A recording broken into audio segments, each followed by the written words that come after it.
up by his mother until he's weaned, and then he's given to Pharaoh, and Pharaoh raises him as his son. Wow, grandson. Wow. And when he's 40 years old, he sees an Egyptian slave driver beating an Israelite slave. And he goes over and he strikes him and kills him. And then the next day he's out there and he sees two Israelites fighting.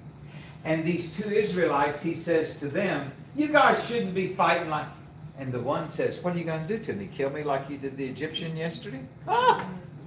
All of a sudden he knows his deed has been discovered. So he flees. He goes to Midian. And when he's in Midian, he goes out to this place where there's these sheep. And there's these ladies taking care of these sheep. And he likes one of them. And he marries her. And her father is a priest of the Most High God. Out there. A Midianite priest of the Most High God. And so he marries his daughter. And he has two sons by his daughter. And then one day he's out taking care of sheep. Or goats, or whatever they are. And he's out taking care of them. And he sees this bush over there. And that thing starts burning. And it doesn't burn up. It keeps burning and burning and burning. Nothing happens to it. He says, "I've got to go over there and check this thing out." He walks over there and the angel of the Lord says to him, "Moses, take your shoes off, because the ground on which you're standing is holy." Wowee! All of a sudden, he knows he's before something special. And then the Lord talks. And the Lord says, "I made your mouth." He said, "But your brother can talk. He'll go with you. He'll be your prophet, and you'll be my prophet." And then Moses says, "But they're going to ask me what your name is, and I'm going to say, I don't know who he is. What's your name?" I am. Ah. And God says out of the bush, "I am who I am." That's the name I'll be known by all generations. I am. And he says, "I'm the God of Abraham, the God of Isaac, and the God of Jacob." And so he sends Moses back there. Moses goes. God does 10 marvelous plagues to Egypt. Brings a plague against each of the gods of Egypt. Finally, the last one.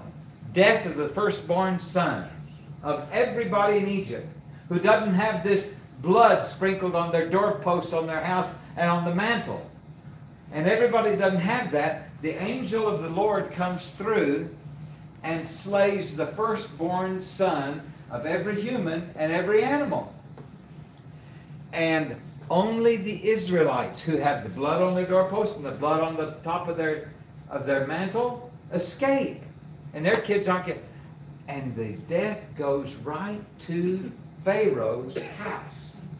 Pharaoh's son, who's going to follow him as the leader of the Egyptians, is dead. And Pharaoh says, "We've got to get these people out of here now." The people, all of his advisors have already told him. The last plague, they said, "Listen, you got to get rid of these people. He's destroying us. Egypt is going to be destroyed." But now, he says that. And so, he tells them, "Get out of here. Take all your sheep, goats, pigs." No, they don't have no pigs. Take all your sheep, goats, whatever else you got. And everything you want and get. And God told those Israelites to go to the Egyptians and ask them for all of their gold and silver. And they do that. And the Egyptians give them their rings out of their ears and all this to give them to them, you know.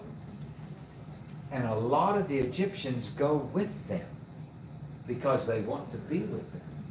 And so they head towards the Red Sea.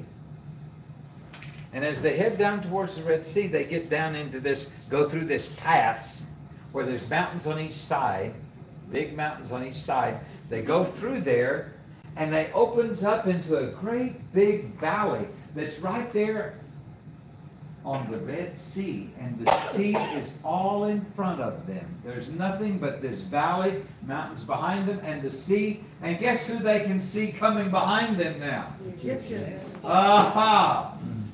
Pharaoh had a change of heart. He said, we're losing all these people, let's go get them. And so he's got his chariot that has gold wheels. He's got all of his other charioteers. How many of them? How many was there? Huh? How many? 1,000 chariots. And all of the other army was coming behind them. And they come after them, and God stops them by putting a great, thick, black darkness between Israel and them that night. And while there is dark there, God then parts the waters of the Red Sea, and He blows on it with a strong west wind all night long. And in the morning, it's all dry. A huge path through the Red Sea with walls of water. The sea there where they went through was 200 feet deep. So you imagine how high the water is on each side, the walls of water on each side. And the children of Israel take off through there. And their flocks and their herds and their kids and their old people and everybody go. And the Egyptians say, we're going to follow them. And so they do. They go right down into the water. They go down into the sea and right across the sea. And when they get over almost to the other side,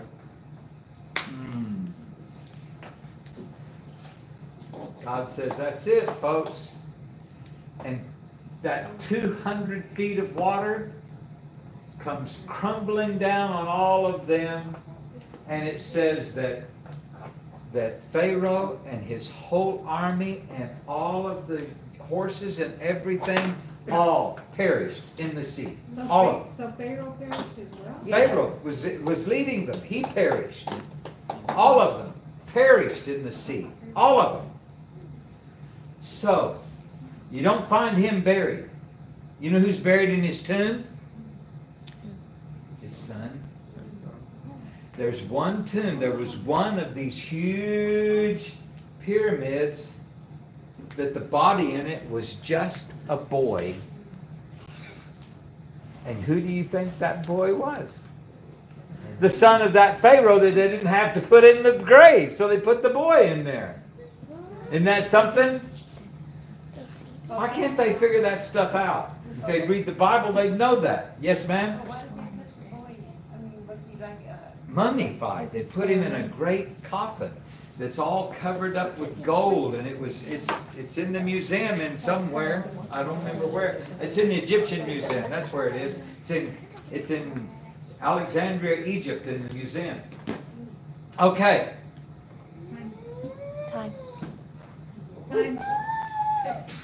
Time. I didn't mean literally like she draw like